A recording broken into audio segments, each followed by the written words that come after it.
Kao desert za vaš sutrašnji meni predlažemo da pripremite pink kocke. Počinjemo sa pripremom patišpanja. U dublji sud polupamo jaje.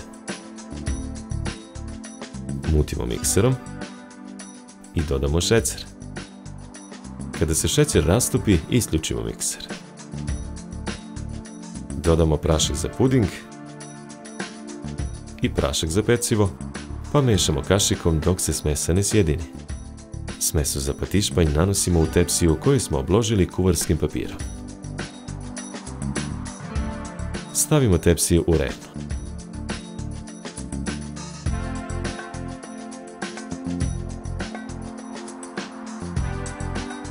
Pečemo 30 minuta na 200 stepeni. U međuvremenu pripremamo file. U šerpu na šporitu sipamo 300 ml mleka. Preostalo mleko dodamo u sud sa praškom za puding i mešamo žicom za mućenje.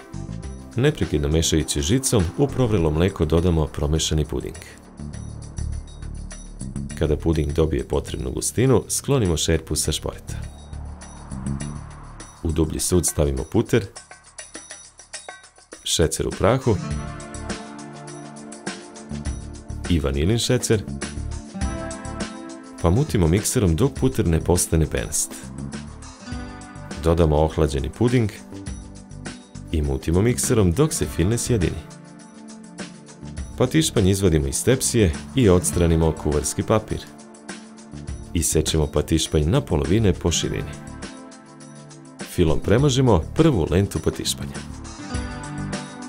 Na fil stavimo drugu lentu. Isečemo kolačne kocke. Dve pink kocke stavimo na tacnu za serviranje. Počinjemo sa pripremom preliva. U dublji sud stavimo šećer u prahu, vodu i ekstrakt i mešamo kašikom. Na pink kocke kašikom nanosimo preliv. Dekorišemo listovima mente.